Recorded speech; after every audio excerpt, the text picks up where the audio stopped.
আরেকটা ট্রাই করতেছি, এটা নাকি অনেক কড়া মিষ্টি হবে। হুম, নয় নাকি একই, দেখা যাক। কাকু 1 কেজিতে কয়টা উঠবে তাহলে? আগেরটার থেকে এটা আরো কম। আরো কম। কাকু ও বাবা, 1 কেজিতে কয়টা উঠবে তাহলে? এগুলো যে আজকে টাটকা কাটা বুঝছেন, একদম হল করলে আচ্ছা আপনি তো ওইটা খান, আর এটা এমনি খাওয়ায়, হ্যাঁ শুধু একটা, এটা এমনি খান, এটা মিষ্টি খান, ওইটা খান, আর এটা এমনি ফ্রি খান। কেন এগুলো মিষ্টি বেশি হবে? এগুলো মানে 2 দিন তোলা হলে এটা হল্ট হয়েছে, এটা তো হল হয়নি, মানে মিষ্টি ডাইরেক্ট কাটে আনা হয়েছে না, একদিন রাখলে ওটা মিষ্টি, এটা খান। এটা ও বাবা,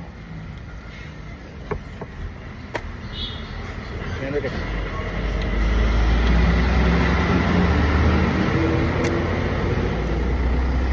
তুলনামূলক একটু বেশি হ্যাঁ? এটা তুলে মানে হল করলে খাঁটি মিষ্টি হয়ে যাবে, এটা ডাইরেক্ট কাটে আনা হয়েছে তো, তুলনামূলক একটু বেশি। তাহলে অনেক বেশি। জি, এই যে 2 দিন হল করা হয়েছে, আপনার যখন এটা নিজে হল করবেন তখন এটা সেই মিষ্টি হয়ে যাবে, আর ডাইরেক্ট কাটা আনা হয়েছে তো, এটা তো হল্ট হয়নি। এগুলো কত করি? এগুলো 150 টাকা দিলাম, এগুলো 2 দিন আগে কাটাইছি, দেখতেছেন না, 2 দিন আগে কাটা। এই রাখবেন যত হলে অত মিষ্টি হবে বেশি। আচ্ছা বাদ খেতাম না, এটা কেমন? 120 টাকা করলাম। ওটা এখন গাছের ফল। বাবু। ও 120 টাকা করলাম। না, 120 টাকা করে দিয়ে যাবেন না, ওরে বাবা, এটাও রাখি দেন, এটাও রাখি দেন, আমারও বাইন্দা রাখি দেন। তা ভাঙবো কেন বাবুজন, তিনোটা করেন। তা করবো না।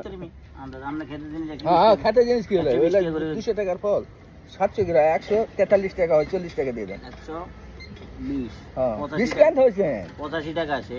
120 করে ধরেছেন কেন? 120 টাকা ফল আমার জিনিস, আমার কাগু না এর লেগে। হ্যাঁ।